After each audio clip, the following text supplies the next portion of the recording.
আসসালামু আলাইকুম দর্শক। আজকে ঈদের দিন আজকে সবাই যখন গরু কাটাকাটি নিয়ে ব্যস্ত, ঠিক সেই সময়ই আমাদের ব্রাহ্মণবাড়িয়া জেলা কসবা উপজেলা টিয়ালিবাড়ির মোড় কিন্তু ভেসে উঠেছে এক অদৃশ্যমান লাশ। তো পরবর্তীতে আমরা খবরটা পাওয়ার পর সাথে সাথে গিয়েছি, ওইখানে গিয়ে দেখলাম যে পুকুরের মধ্যে একটা বস্তা ভেসে উঠেছে অনেকদিন পর। এটা গতকালকে আপনার সিএনজি ড্রাইভার টিপ নিয়ে এসেছিল কসবা। তো ওনার নাম হচ্ছে মোহাম্মদ হুসাইন, যিনি মারা গেছে ওনার নাম হচ্ছে মোহাম্মদ হুসাইন। আহ, আপনার উনি পেশায় সিএনজি চালক ছিলেন। সিএনজি এবং ওনার বাসা ঠিকানা হচ্ছে চানলা ব্রাহ্মণপাড়া।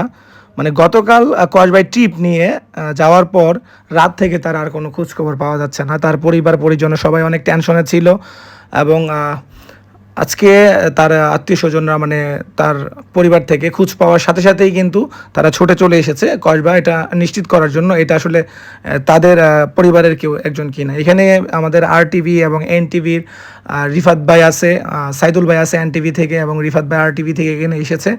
তাদের সাথে আমি উপস্থিত ছিলাম। এখানে অনেক মানুষ আজকে ঈদের দিন কুরবানি ঈদকে কেন্দ্র করে কিন্তু আজকে আনন্দমহল বিরাজমান করার কথা। সেই জায়গার মধ্যে কিন্তু আজকে এই একটা দুর্ঘটনাতে আমাদের কসবাবাসী কিন্তু পুরাই আতঙ্ক হয়ে গেছে যে আসলে এটা হইল কি। এরকম এই যে তার আত্মীয়স্বজনকে দেখতে পাচ্ছেন, এই যে দুইটা মহিলা এখানে এসেছে, তারা হাই হুতাশ করতেছে। আসলে তখনও কিন্তু নিশ্চিত হয়নি, পরবর্তীতে কিন্তু আসলে নিশ্চিত হয়েছে যে ওনার নাম হচ্ছে আপনার হুসাইন মিয়া।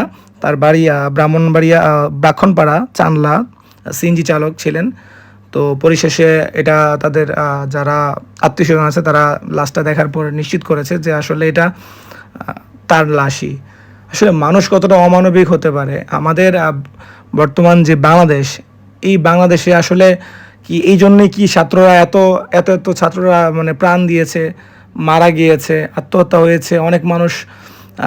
আগের সরকার ফ্যাসিস্ট সরকার বলেন আর যাই বলেন না কেন, সরকারকে পতন করে নতুন এক সরকারের আগমন ঘটলো। তারপরেও মানে যদি এরকম অনিশ্চয়তার মধ্যে আমাদের বসবাস করতে হয়, কে কখন কাকে কি করে ফেলে, গুম হত্যা কি বলবো, দেশের যদি এরকম পরিস্থিতি হয় তাহলে মানুষ নিরাপত্তা কোথায় খুঁজবে, কার কাছে খুঁজবে? তো উপর মহলের প্রতি এবং যারা উচ্চ উপদস্থ গভর্নমেন্টে জব করেন, তাদের যারা কিছু করতে পারবেন, আমি তাদের কাছে জোরালোভাবে আমাদের জনগণের হয়ে আমি বলতেছি যে এটার ব্যাপারে কঠিন পদক্ষেপ নেওয়া হোক, এবং এই যে এটার সাথে কে বা কারা জড়িত তাদেরকে ধরে যেন আইনের আওতায় আনা হয়, সে আহ্বান ব্যক্ত করছি।